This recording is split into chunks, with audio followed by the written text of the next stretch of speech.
All right, everybody. It is Friday. Happy Halloween. This is the Friday Q&A. I hope everybody's getting ready to go trick-or-treating. We've got some scary, spooky stories to share with everybody in celebration of Halloween. Mr. Akridge is on well-deserved vacation. I think it's the first time he's taken vacation in like 25 years or something like that. So we're happy for him. We're joined with Scott and Caleb. We're streaming on YouTube. We're streaming on LinkedIn. You can go to CUIHotline.org and you can fill out the form over there. You can call and leave a voicemail and we can play your question on the air. We got a big queue of stuff. We also, Caleb, haven't heard from you in a while. We're going to be talking about some of the spooky things that we've been seeing in assessments because we're at 53 CMMC Level 2 certified clients these days, coming up here pretty quick on so I feel like we add more every day, Scott. We're coming up on a bunch now. Yeah, actually probably will be 55 by the end of the day today. So nice. Nice. Based on the outbriefs that we know that are happening this afternoon. So awesome. Yeah, it's a live show. And and it's Halloween, so let's have a good time, and then we'll get into the weekend reviews here. Yeah, Caleb, I love the outfit, man. It was thanks. Jacob, I would say you probably need to lay off the cardio. You're wasting away there. Yeah. I really have lost a lot of weight recently. So I think you look good. Thanks, man. Thanks. All right, Scott. I feel like I say this every time you're on the show, but like you've been traveling a lot recently. Oh my gosh. Yeah. You travel constantly. So I do travel constantly. I was actually talking to Caleb before we went live. Yesterday I was doing some travel planning for the rest of the year, and I have between now and the week before Christmas, I hit 14 cities. Nice. So it's there's a lot going on out there. Plus we've got, Christmas and holidays coming up. So out, seeing the team and such in different places. So lots going on. But yeah, last couple weeks, we've had a number of events. CS5, which, I think you guys talked about a little bit last week. I wasn't here for that, but great conference at CS5, great conversations, partner conversations with customers and such. So that was fantastic. Looking forward to coming out to San Diego, coming out your direction for CS5 in the spring. Heck yeah. So that should be fun. Yeah. And then AUSA was also that week in DC. So that was a fully packed week in DC. AUSA the first half, CS5 the second half. Had some great conversations at AUSA. We did our reception there. That went really, really well. Had about 200 people show up to our reception at AUSA, which we always do with NDIA, Tennessee Valley chapter, at the Henley Park Hotel, so that was great. Interestingly, one of the things that I've been seeing over the last couple months is, companies, and I had a couple conversations like this at AUSA. Companies that are getting into their assessments, getting into phase 1 of the assessments, and essentially being told by their C3PAO that they need to go back and complete the work, right? That they're not ready. And I had a couple of those conversations, and we've been engaged with a couple of those kinds of companies over the last couple of weeks to help get them, go back and fix the pieces that they weren't quite ready for yet. I remember you saying at the Paris Air Show that a lot of the companies that you talked to were like, no, we're good. We have a CMMC certification, and now a lot of companies are saying, we have zero documentation. So. Yeah, they had, with this one company in particular, they had done everything internally. Thought they had everything, squared away, good to go. Got on the schedule with the C3PAO. Got into phase 1 documentation review and did not make it out of documentation review. Man. And so we had a consulting / therapy session a little bit, there at AUSA, and but we're getting them on the right track. So but we're seeing that happen quite a bit. And then last week, I was on the road for 2 weeks straight. So last week, I was at the Microsoft Government CAB, the Customer Advisory Board, in DC again. And that was a fantastic event. Got to see our good friend Andy Sauer from Sentinel Blue there. He was there, obviously representing Sentinel Blue, and great engagement with the Microsoft Gov team, learning about everything that's coming out with the Microsoft platforms, IL4, IL5, and IL6 environments. So, the Gov Cloud plus the classified environments, and Yeah, Good conversations. You recently did an interview with him on the Watchers podcast, right? Yeah, we did. That was a lot of fun. Really enjoyed it. Andy's done a great job with that podcast. It's interesting to see how everybody kind of comes up with their own twist on how they put their podcast together and the length and all of those different kinds of things. And his is definitely a long form conversation, which is really cool if you have a lot of time. I think the one that I did with him was right at 2 hours. Yeah. And we just sat there and talked for 2 hours. It was a lot of fun. Really enjoyed it. But yeah, the GovCab, a lot of talk about Copilot and when Copilot's going to come out. And, it's, we're about a week out from the official drop date for Copilot. There's going to be different capabilities that roll out, over the next few months with that, agentic AI and all those kinds of things. So really excited about Copilot coming out.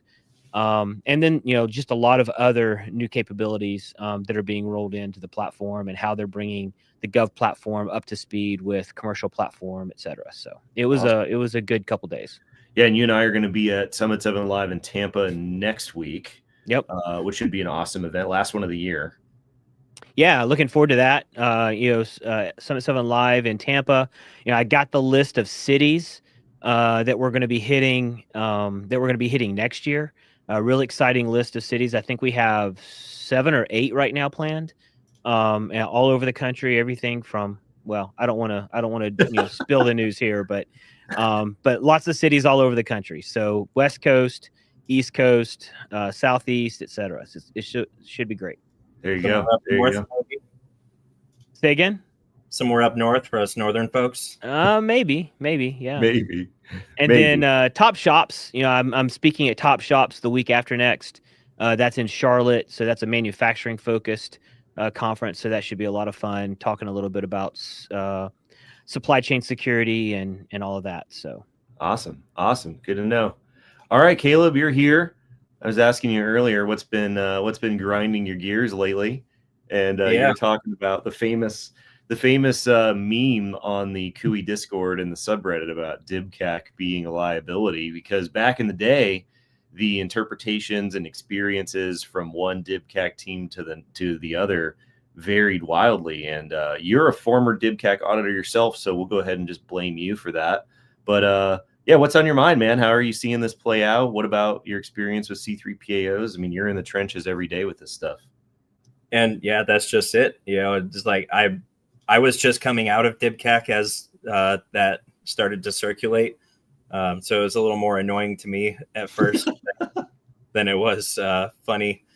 But, I just started to think about it, right? And that is exactly right. DibCAC at the time is setting precedent on how things work, right? CMMC assessments weren't being done prior to JSVAs, all of that. But now you start to see the same thing from C3PAOs, right? You never quite know what you're going to get, and it can be pretty interesting. But one thing that kind of sticks throughout the course of, if you have a back and forth with a lead assessor, something that you hear a lot is, well, this is how DibCAC did it when we were with the JSVAs, or this is how DibCAC said we had to do it when we were going through our C3PAO authorization. So that gets really interesting, that I think there was a lot of the C3PAO type folks driving that DibCAC liability discussion. Yeah, it's the cycle of abuse and generational trauma persists from the C3PAOs that went through the early days of DibCAC assessments sometimes. Yeah, and DibCAC assessors, right? Yeah. And they've got a lot now, right? DibCAC has changed over time. It's really interesting. Like you said, we're going to get into some of the scary assessor stories as we go through here. But yeah, they really like to lean on, well, this is how DibCAC did it. Right. Yeah. And as far as I've heard, DibCAC is much more consistent these days than they were years ago, which makes sense. I mean, when everything was first starting out, you're going to have some variants and things like that. But I've seen this more and more as like more and more threads pop up on Reddit, and we hear more and more stories out in the ecosystem of people passing their assessment. One of the main things they say is like, you have to vet your C3PAO ahead of time. It's probably one of the most important things that you do, besides vetting your MSP and who you decide to partner with is making sure that the people you're hiring to assess your ecosystem aren't out of their minds in terms of some of their interpretations of what's going on. So very, very important conversation, but we'll definitely get into some of that for sure. Speaking of the ecosystem, we're going to be at over 500 level 2 certified companies here very quickly. I don't know if we're going to hit 500 before November 10th when phase 1 starts, but it's going to be close. So on the AB Town Hall, they have 431 level 2 certified companies and 21 conditional. So you're already at over 450 companies with the level 2 status, and they have 104 in progress. So, I know that we're like kind of like used to these numbers by now because we've been talking about them through the whole market rollout since January of this year, but that's 500 companies, almost 600 companies, all together that have gone out and got a level 2 cert before it's ever been required in a single contract, which is not nothing. 500-600 companies is a lot because, by Q1, we're going to be, closing in on 1,000 companies. And then pretty soon it'll be, old news that thousands of companies have level 2 certs. So the level of certification is growing consistently over time. And it's very encouraging because it's not even technically required yet. Yeah, it's it's going to be a thing to see, when we get to 1,000. I think it's going to happen pretty quickly. I mean, I think Q1 for sure. I think Q1 for sure we're going to be at 1,000.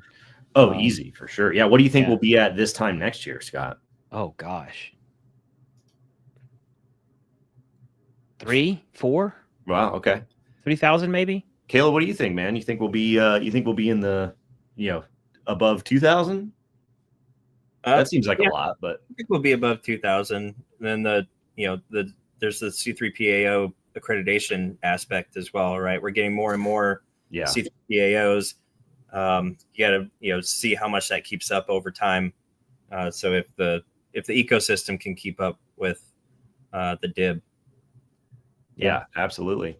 All right, well, let's share a spooky story that got passed along from one of our C3PAO friends out there. They were telling me the other day that they were going through, like you were saying, Scott, kind of phase 1 pre-assessment readiness review, standard fare for a CMMC assessment. And they asked the OSC, they're like, hey, we'd like to see the SSP, your network diagram, data flow diagram, sort of standard evergreen documents that you have to have in the course of this process. And the managed service provider was on the call or at the table with them. And the managed service provider said, quote, "We are in the process of creating the documentation you requested." And before the C3PO could respond, the OSC looked at the folks from the MSP and said, "I thought you said you already had this ready." And my goodness, the C3PO team was just kind of stuck in the middle awkwardly watching this go down because they're like, well, we can't continue this conversation with you guys because there's no documentation. And this was the first time that the OSC had found out that the thing that they had been told existed doesn't actually exist. So that is a true story. These things really do happen, which gets back to what you were saying earlier, Scott, about false starts potentially being on the rise. Is that what you've heard out there in the ecosystem? That is what I'm hearing. It's a lot of companies. When we were at Paris Air Show, you brought this up earlier, Jacob. Lots of companies telling us, hey, we're already certified. We knew they weren't certified, but you're not going to stand there in a booth and argue with somebody, right? Right. So I will, but that's why I don't get to go to the Paris Air Show.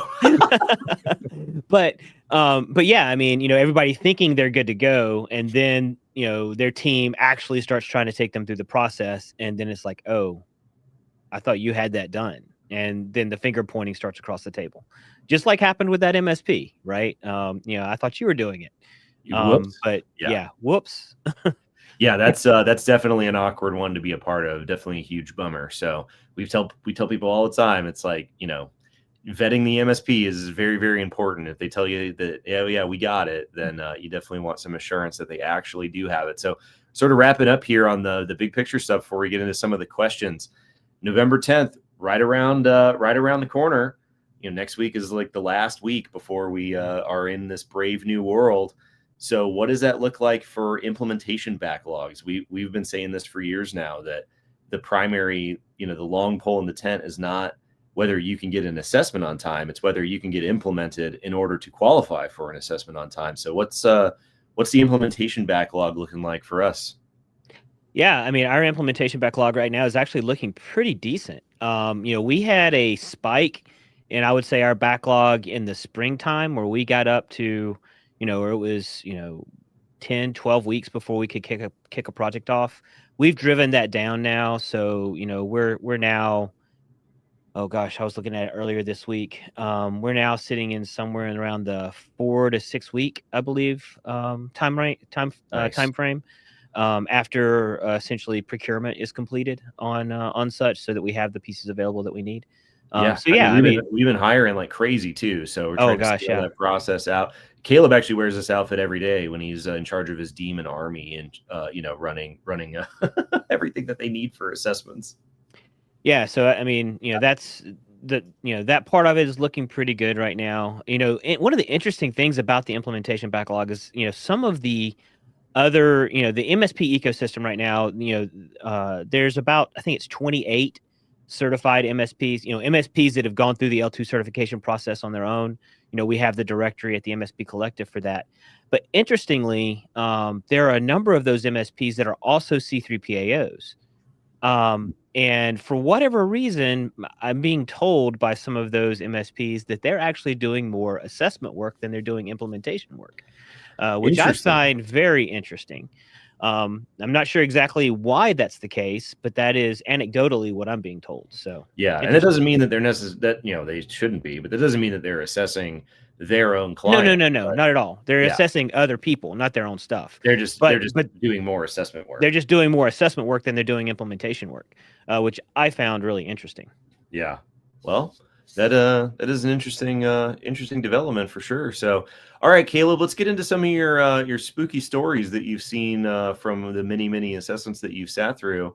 One of the ones that you brought up was assessors not reading through documentation or references. I mean, I thought the whole emphasis here that everybody always stumbles through is the documentation. What are you talking about? Yeah, it is, right. So, and it's multiple assessors, right? There are some that are really good C3PAOs. They'll take all of your evidence, your documentation, and things per the cap, ahead of time, and they'll actually go through and read them, right, and check your references. There are others who look at a system security plan as a single document only, right? And there's these ideas that you have to speak to every objective explicitly within this one document system security plan, and that everything has to be laid out in there, that it's not their job to go look at references or follow references and read your other documentation. The definition and the discussion on what a system security plan is in 800-171 and into the CMMC Level 2 assessment guide, it literally tells you, you should have heavy use of references, right? Right. Yeah. It's supposed to be that detailed.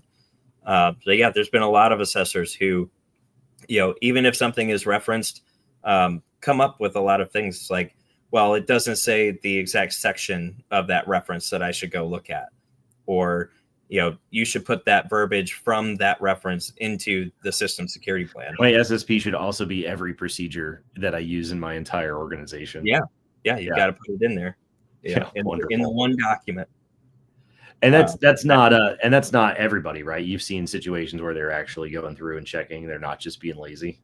Absolutely. Yeah. There are some of the C3PAOs and assessors are really, really good. They'll come in, they'll have read everything and actually have those references drawn out and say, here's what you said here. Here's what you said here. Can you just show me?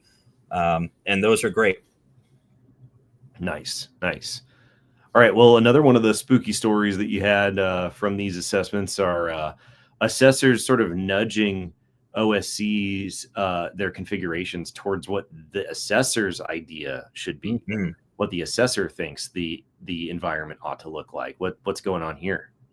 Yeah. So there's a debate in general in the industry on whether or not assessors should be experts in the technology that they're evaluating. I think assessors should be able to assess the intent of a requirement and get an understanding from those who have implemented it on whether they're meeting it or not. So, but there are some assessors who do deem themselves experts in different technologies. And so as they're going through, if somebody is using, let's say Intune as an example, to implement some requirements on their endpoints, and they've defined one configuration within Intune on this is how we're meeting a requirement, and an assessor knows of another setting that you can use to meet that requirement, they're actually asking people, hey, can you go here, click this, click into this section, click that section, and saying, well, hey, I see that this setting isn't actually set, so I don't think you're really meeting this requirement. But it's like, it's not really how it works. You have to see what they've defined as how they're implementing the requirement. Right. I mean, that's dangerously close to crossing the consulting barrier. It is. Absolutely. Yeah, I'm definitely of the school of thought that the assessors are not there to impose their interpretations on anything. They're literally just there to verify what the organization has set up. Now, obviously, there's some judgment there in terms of like, are you meeting all the steps? But it's not there for you to impose like your opinion or like your design philosophy or anything like that on what's been going on. You're just there to check that the work got done.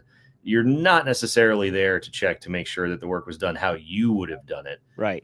And so, there's different ways to implement technologies to achieve the same goal, right? There's lots of ways that configurations and I mean, overlap. we have a standardized set of requirements and assessment criteria, but ultimately, they're very open-ended still in 171. I mean, they're very, very open-ended. And so, an organization can define themselves into some, pretty loosely configured environments and still be perfectly within the bounds of the requirements. And until those things are tightened up one day, that's not your job at the time. So I really don't like it when assessors, get too big for their britches there. So, I see in the comments, somebody's asking what OSC means.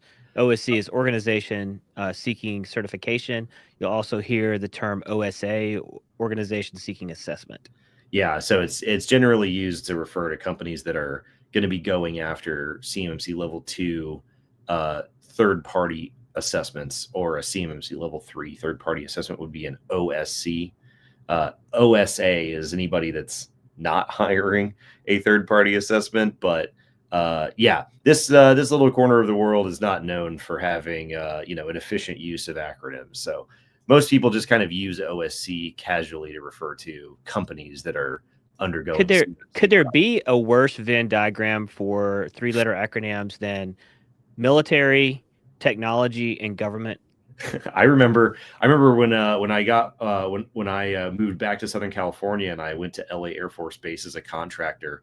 The Air Force had a spreadsheet that they sent to all new hires that was basically a dictionary of all the acronyms, and it was like part of your onboarding package was the list of acronyms. So all right, Caleb. So there's this ability to update things during the course of an assessment, which Matt Travis has been talking about for months and months and months on the town halls. But you're saying that sometimes the ability to update documentation during an assessment can lead to some unintended consequences when the assessors are imposing their ideas on people. Yeah, and that kind of comes from those first two. Right, is I don't think you did this quite right. I'm not going to read your other documentation. So here's what you should do to update your system security plan. Right. I'm not going to say that this is trending met or not met right now, but you need to update your system security plan to directly reflect what we just talked about. And again, this is across multiple C3PAOs, multiple assessors. That because that ability is there, right, for it's intended for like small things that need to be updated, oversights, things that are non-consequential to the actual implementation. But the assessors take advantage of that, right? They say, well, you can update the system security plan, make it read how I want it to read, and if you go do that, then I'll call it met at the end of the day. And in doing that, again, Scott, you mentioned it earlier, it's very close to crossing that consulting line. It's often brought up by the assessors, to say, well, I can't consult with you on how to do this, right? They're very keen on saying that, but then they'll essentially still go do it anyway, right? This way, I'm not allowed to consult in this environment, but this really ought to look like this. Call me when it's done. Yeah, and they do it, right? And if you don't have somebody who's well versed in how these things should look, right? If you've not gone through with somebody who's a CCP or a CCA prior to, and kind of prepared yourself and gotten a really good understanding of how it works, or if you don't have one of those people sitting with you on your side of the table through an assessment, most of the OSCs are just, okay, well, the assessor is the one that knows what they're talking about. My goal is a 110 at the end of the day, so I'm just going to do what they say. Yeah, I've told people this a lot, where I'm like, you can get yourself into a really bad situation if you get into an assessment and you start asking the assessor what they think right looks like, rather than showing them, babe, like, this is what we determined right is. Please make sure and double check that we did all of our work, right? Like, those are very different circumstances. But a lot of people don't feel empowered, or they don't have the knowledge or the time or the resources to drive the assessment, rather than the other way around, and they let their assessor drive the assessment. And it's not that it's going to go off the rails every time, but you definitely open yourself up to some circumstances that are going to at least take more time and money, and that's not what anybody's trying to do here. So okay, so you also had some stories here where you're saying, people handling differences in interpretation between the assessors and the OSCs, just in general. So what happens whenever you have an OSC that interprets a requirement one way and an assessor interpreting a requirement the other way? The thing I've told people over the years is that one way to help mitigate this to some degree is to rely on 171A, which thankfully the assessment guide for CMMC has them in the same document. But back in the day, before we had the assessment guide, people would just read the 110 requirements, and they're so open-ended that it was just, you were always going to have different interpretations. Yeah, and I mean, they still do, right? Or even getting into using those discussion pieces to kind of understand what the intent of the requirement is. Those still aren't overall, authoritative, right? They speak to, here's the general idea and some things you can think about in meeting the requirement, but they say things that are good ideas, right? Suggestions, recommendations. But there are a lot of assessors that will take those pieces as requirements. And it all loops back around, right? They'll say, well, this is what DibCAG said that this means. Or this is how I usually see this written in a system security plan. And it slows down assessments. There's often very large discussions. And this is where we get into the part that is really difficult with continuing through assessments and assessors making determinations on met, not met, right? Because this is where you're going to, if an assessor feels like you have a completely different interpretation than what they do, then you've implemented something toward what you feel like it means, and they have a different understanding of that. Now they're asking you to actually go through a whole change, right? And if those are on a 5-point requirement, something that you can't put on a POAM, this is in-flight changes that need to happen during an assessment. And so it's really interesting, right? You'll have the lead assessors that will reach out to other C3PAOs or other lead assessors in the industry. And you have OSCs that do the same thing, right? They'll reach out to other lead assessors and CCAs in the industry, and they say, well, here's what I found, and here's what I found. I wonder how many questions on the hotline over the last few months have actually been people trying to settle debates during assessments that we didn't even know it. That'd be interesting to find out. So I'm sure. When it comes to these various situations here, how have you seen that play out in the 53, 55 or more assessments that we've done for Summit 7 clients? Like, is it just a constant minefield of things to handle, or is it kind of smoothing out? Like, what does that look like? You would think after 50 some, we'd be able to just go in and anticipate what's going to happen and go right in and finish the assessment. It never happens that way. Every assessment is different and unique, comes with its own challenges. Sometimes even with the same assessors, you can have different and unique challenges throughout an assessment.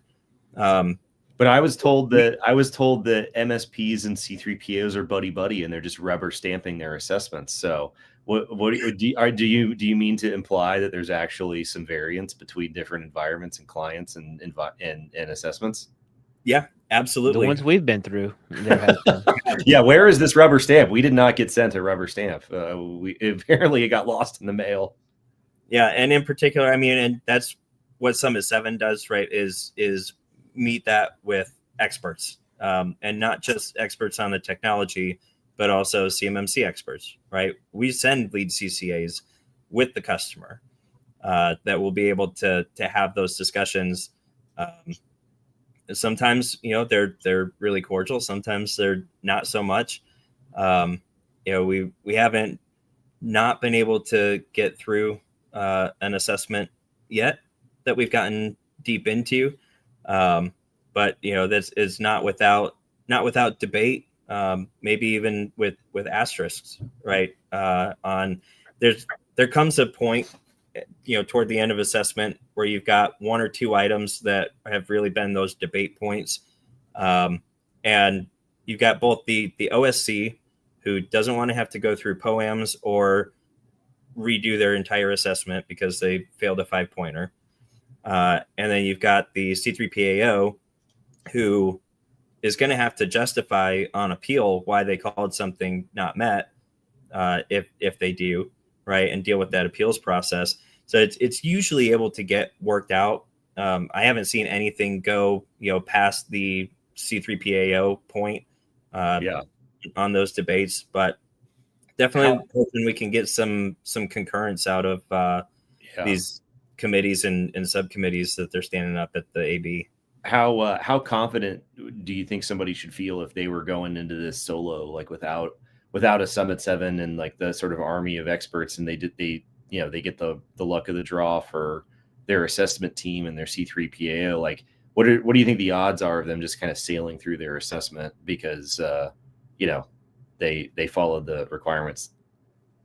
I mean, not great, but I'm not going to say that Summit 7 are the only people in the universe who know how to do this stuff, right? I'm just saying, if a company, if an OSC, an organization seeking certification, just filled in the color by number and then they showed up and they're expecting a really easy time, you're saying that there's more to the process back and forth than just flipping through some papers. Absolutely. You need to have people that are well versed in whatever technologies you're running and in the actual requirements that you're working to meet, and with experience in going through an assessment. Yeah. Because just even if you have the technical skill set and background, and you have the policies and procedures and all the stuff written down like it's supposed to be, you can screw up an assessment just by the way you act in the assessment. By giving too much information or not having stuff organized correctly or what have you. I mean, it can happen. So yeah. Alrighty, let's get to some questions here. So Ian asked, has there been any clarification on what happens to RFPs that have been released already but aren't due for submission until after November 10th?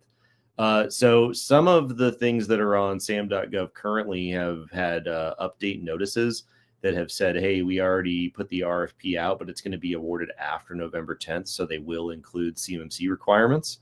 But with the shutdown and with the way everything is going, that's sort of a trickle of information that's coming out on sam.gov. But if a solicitation is going to come out after November 10th, it's going to include those CMMC requirements. If the solicitation has already gone out and it'll be awarded after November 10th, it should include those CMMC requirements. But the flow of information from the various acquisition commands and DoD components is basically stopped because of the shutdown. So it's hard to know in every single situation. But I've seen stuff on sam.gov. We did the podcast on the current list of, I think there's 7 or 8, probably a few more now, about things that have already been out for solicitation or even just RFIs that are saying, hey, we're going to award this after November 10th, and they're going to include CMMC, even though the original notice didn't mention it because it went out in the summer or whatever. With the government shutdown, it's really been obviously a pretty unfortunate time to have as if there's ever a good time to have a government shutdown. But as it sat with the the release of the final rule and then November 10th and the shutdown being right in the middle of that, and I think that this happened, DAU and other organizations that were training contracting officers on CMMC and how to get it into contracts and all of that, they've lost, a month plus of potential training time to get the contracting officers ready to go. Right. Even just DoD going out and putting out information. Yeah. Like they weren't allowed to go to CS5. They're not allowed to, they can't put out a video. They can't go out and do interviews. Like they can't go out and do the thing now that we're right before the phased rollout. And, they had that flurry of stuff they put on the DoD CIO website. They had new PowerPoints, new guides, new amplifying information. They updated the FAQ. Like they really put out a bunch of information right before the shutdown, which is really, really good. But we all know that if they're not out there, shouting into the camera every day, that, a lot of people aren't going to notice that it's happening. So, definitely not a great time. Yeah, I don't think this is the case. I'd have to go back and review the rule, but because I believe the dates are pretty much in stone. But the first year was supposed to be phase 1, right?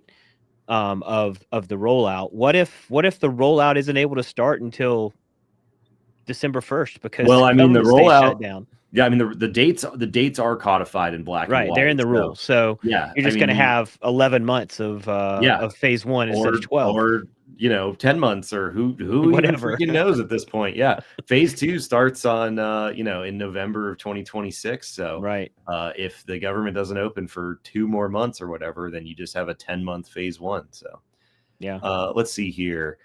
Somebody said a question about whether 171 would apply, talking about orders for military members are marked as CUI.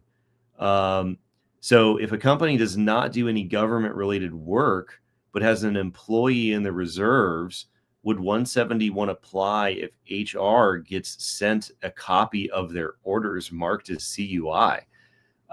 My first question is, we lost Caleb here. We can only see his horns. My first question here is, what authority is being used to mark military orders as CUI? Because I can't think of anything in the defense industry grouping that would say that military orders are CUI, and I can't remember an authority under could there be something under grouping. PII? Yeah, maybe, but it's PII. There might be personnel records, but it could be military movement. That kind of information could potentially be considered CUI. I believe. I can't remember. I don't know exactly what authority would be. Yeah, but my answer to that would be no. It would not need to be protected. Because there's no government contract that requires it. Right? Yeah, you're not on the contract. You're not on contract, so you have no requirement from a governmental standpoint to protect that data to the 800-171 standard. Yeah, absolutely. So, a lot of times, like Ryan Bonner and stuff has said things like this at his presentations at CS2, and when he's been on the podcast and on the hotline, a lot of stuff gets marked as CUI because the government needs to know that it's CUI, and so it is CUI to them, but it's not necessarily CUI to you. That isn't necessarily the case here. But, for instance, if you send your proprietary information is not CUI because it's your information. But when the government is handling your information, they have to protect it as CUI because it's someone's information that's not theirs, right? So you can get into these situations where you end up with CUI even though you're not on contract to protect it.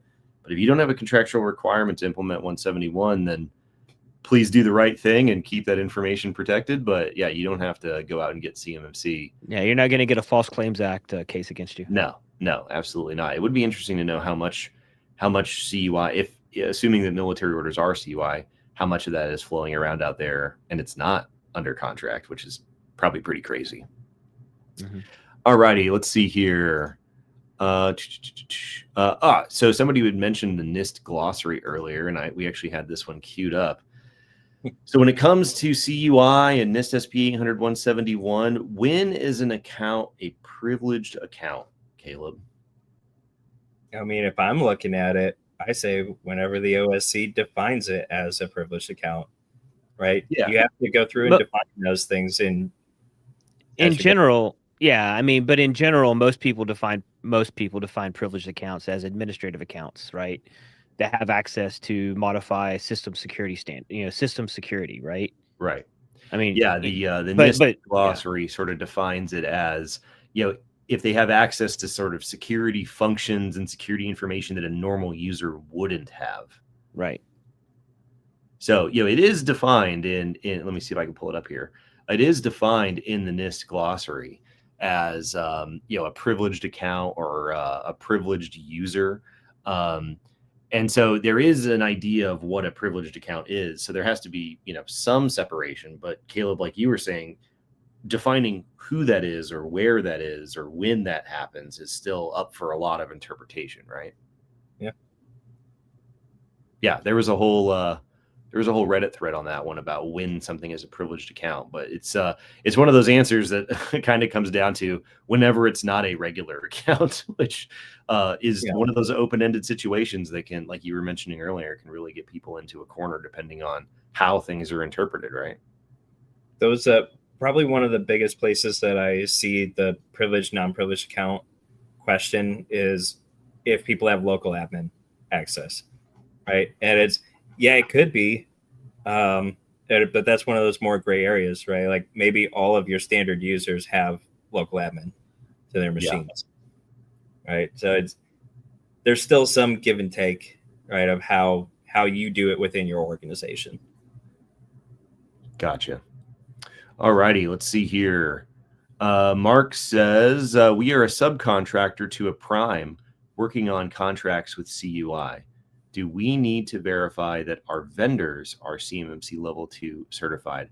How do we do that when we don't have visibility into SPRS? What do you think? So first of all, you need to define what a vendor is, right. And are those subcontractors or are they vendors? Typically vendors are providing commercial off the shelf,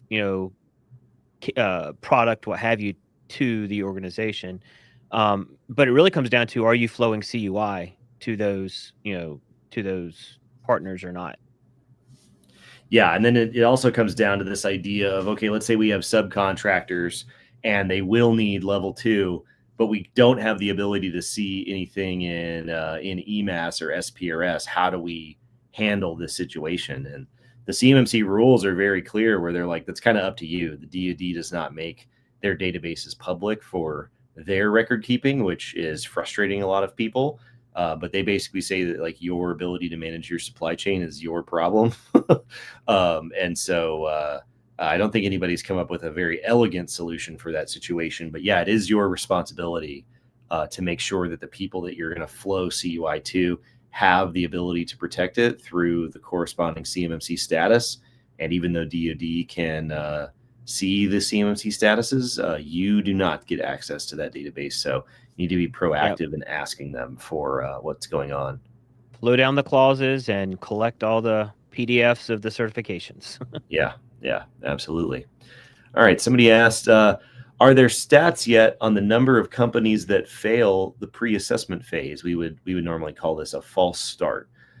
We are getting them as well and think that we can get them ready in unrealistic timeframes, like 5 days, so that they can still make their original assessment. Not a fun conversation. So the false start metric is not an officially tracked metric by the AB or by the DoD. Something that I really wish that they would track officially, because I think it is a nice, neat metric that serves a bunch of different purposes.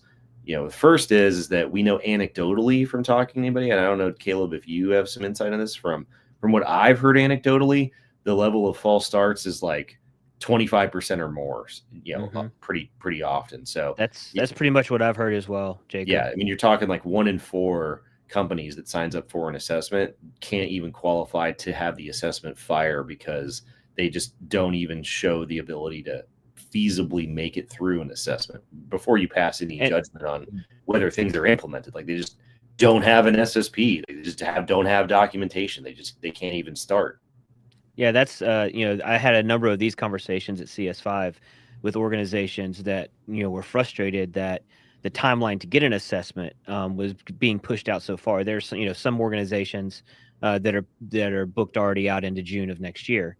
And what I encouraged them was to go ahead and get on the wait list with their preferred C3PAO because about one week, 1 out of every 4 is failing out in phase 1, and they might be able to slip into one of those slots if they're just ready to go.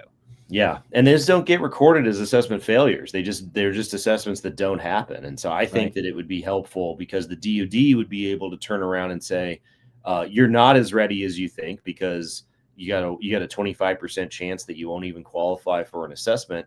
And the DoD can also tell critics of the program that people have been putting perfect scores in SPRS for years now, and 25, 30, 35% of people who sign up for an assessment can't even get started with an assessment. So clearly the program is required. And I think that you can make both of those points very neatly with just one metric. Have you heard anything around this, Caleb, around false start rates?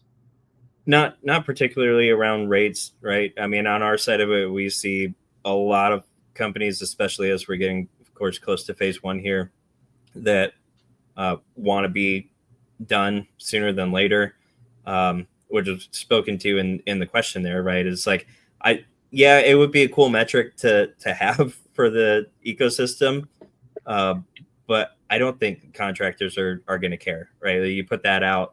It's like, that's great that other people aren't starting. I still need to be done November 9th, right? Yeah, absolutely.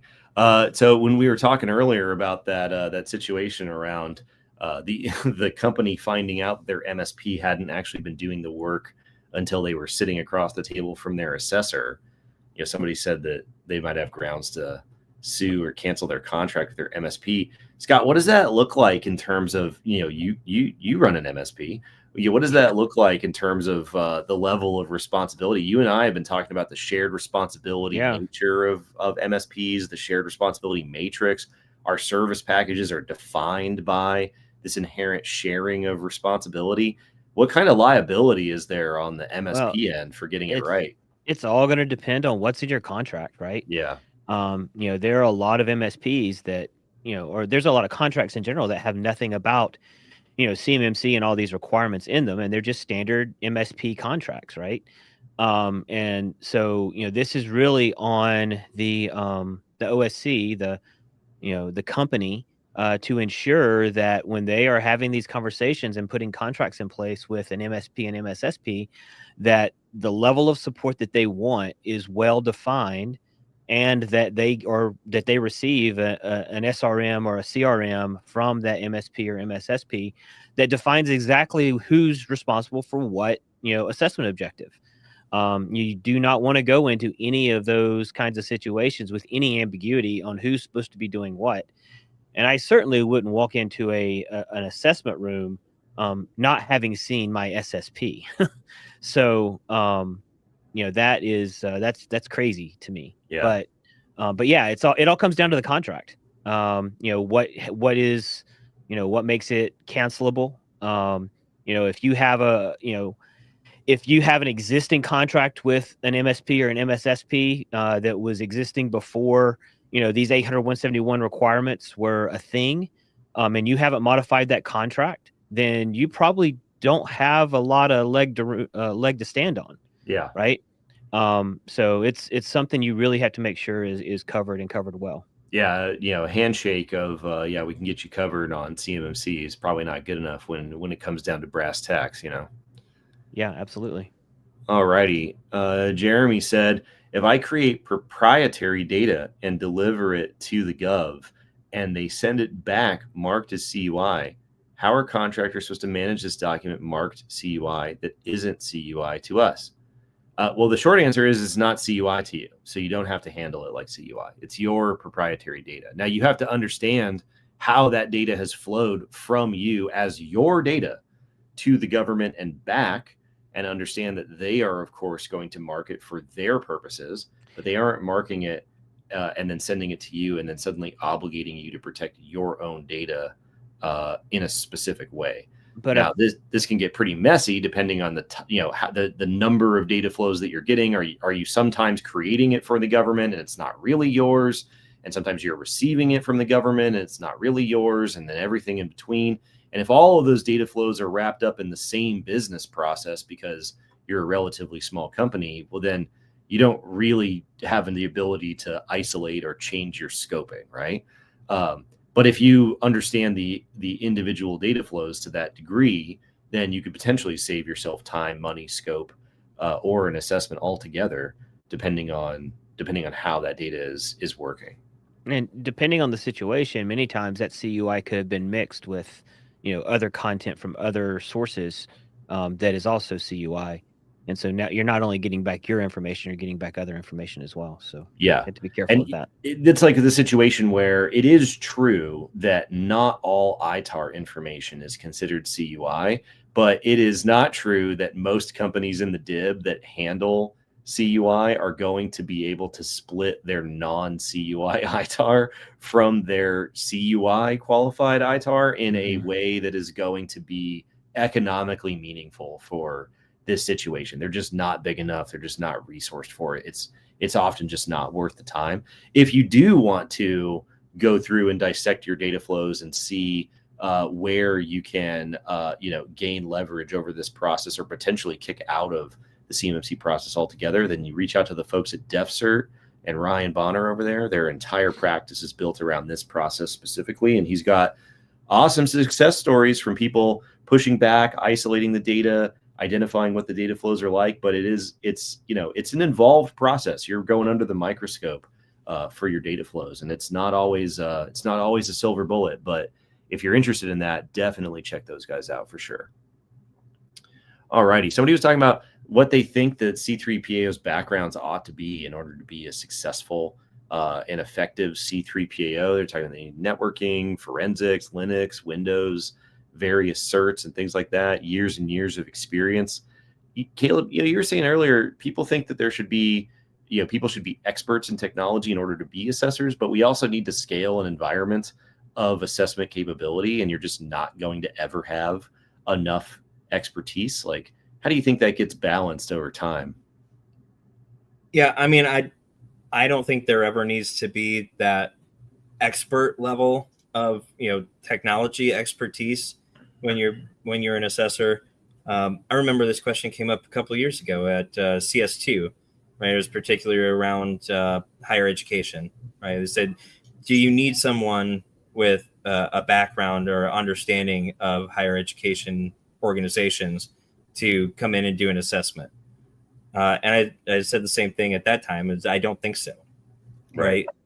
As an assessor, if you have a good understanding of the intent of the requirements, you can't know nothing about technology, right? Like, you should have some background, a general understanding of, I know what a firewall is, right? But I might not be able to effectively operate a Palo Alto firewall specifically. Right.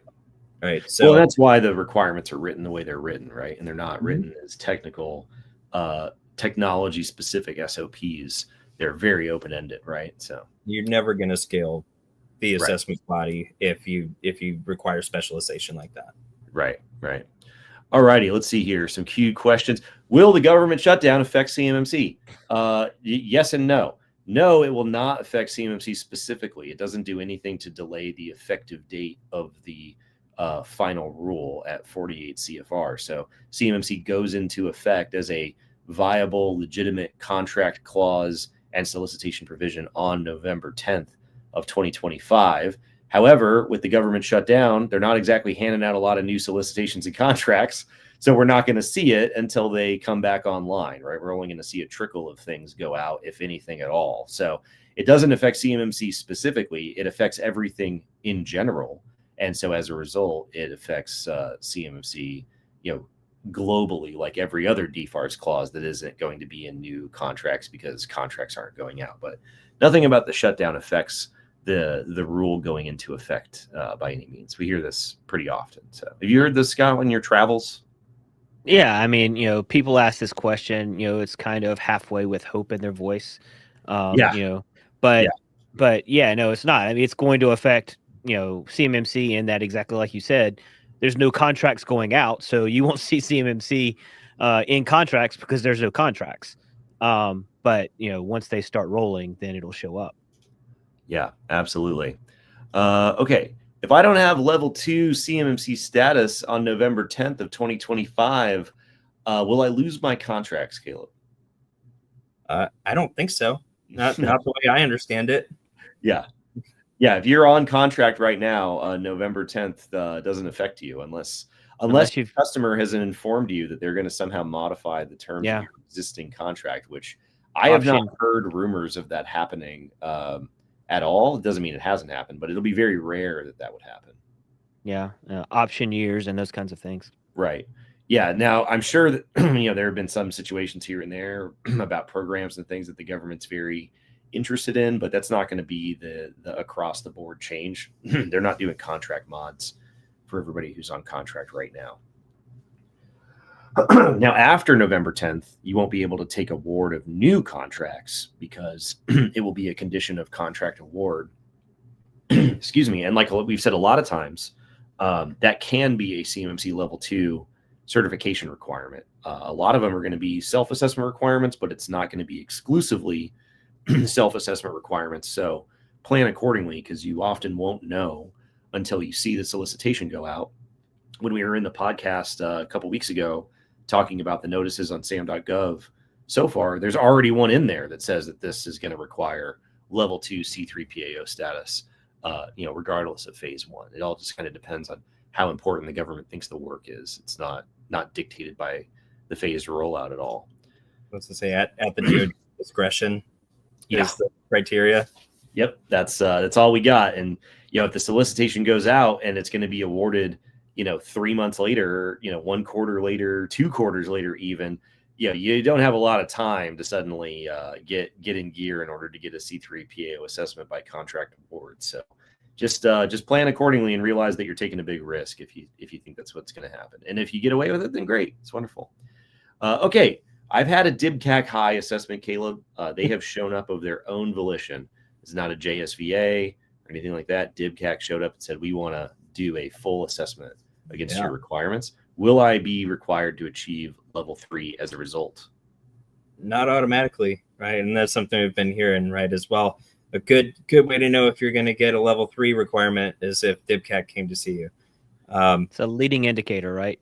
Yeah, it's a better indicator than if they haven't. That's what Stacy and folks have said over the years. It's not a guarantee, but it's definitely not a guarantee. Yeah, I mean it's another reason we got CMMC, right? Like the DibCAC assessment capacity is not it's not what it needed to be to cover the whole dip, right? Yeah. I can tell you personally, I was involved in working on who should go, who should be requested to have an assessment when I was with DibCAC. That was back when they were the voluntary assessments, right, for DibCAC. But I mean, they've done hundreds now over the last few years. Yeah. I don't know the exact number, but it's definitely in the hundreds. Even come back around for the 3-year time frame for some of those organizations, and it is not because of the data or the sensitivity of the data that those organizations have. There's a lot of other factors that are considered. Yeah. Did you guys just spin a big wheel and you're like, oh, we're going over here today? Essentially. Nice. All right. Last one here. Can a company get CMMC level 2 if they're not required to by contract? We want to be ready to win work, but we don't have the work yet. So, can they go out and get a cert if they don't have it in their contract requirement? Yeah, there's nothing stopping them from doing so. Yeah, I mean, theoretically, 500 companies have done that so far, right? Yeah. Yeah, and big picture, honestly, everybody who is going to be handling CUI under a contract, by definition, has to have before they can win CMMC work. level 2 cert before they could get the work. If you were to just start over in a vacuum, no one would receive CUI until they had proved that they had implemented the requirements, which has always been a fun conversation over the years where people go, well, we don't know how to do the requirements until we have the CUI, but the requirements are predicated on the idea that you do them before you get the CUI. So you have to think ahead of what your scope and data flow and things like that are going to look like before the data is in your environment, which has caused a lot of frustration over the years, I think, for a lot of companies. Yeah, I mean, this is what's going to make it really challenging for what I would call pre-revenue DIB startups. That's going to make it really challenging because they're going to have, just like you have to have other investment to, build out accounting systems or what have you, you're going to have investment to build out, IT systems and be able to get certified, to be able to handle the data before you take award of anything. So that's certainly going to make it more challenging. Yeah, absolutely. All righty, everybody. That's an hour. It is the end of October. It's Halloween. We do this every Friday, and we'll be back next Friday as well. You can catch us on the replay of this on YouTube and on LinkedIn. If you find us afterwards and you have questions, you can send it to us via DM. You can get in touch with us on our website. You can add your comments to the comment replay, and then we'll add it to the queue. You find us on CUIHotline.org. You can leave your question up there. You can call the number and leave a voicemail. You can find Scott and I in Tampa next week whenever we're at Summit 7 Live. We got a bunch of cities coming up next year, more cities than this year. So we hope to see everybody out there on a road. We'll see you at CS5 in San Diego in the spring. But we'll see you next Friday. More podcasts on the channel. So make sure you like and subscribe. We got content coming out all the time. You know what? I want to know if next week when we do this, if producer Dustin's going to have turkeys running around in the background of this thing. Yeah, I've been informed he has live turkeys ready for the show. Oh, live turkeys! Yeah, that'll be fantastic. And we're just gonna have them. Host the show, which would probably better than my hosting skills some days. So there you go. All right, everybody. Gobble. Happy Halloween, happy Samhain, whatever you celebrate today, and thanks for hanging out. We'll see you next week.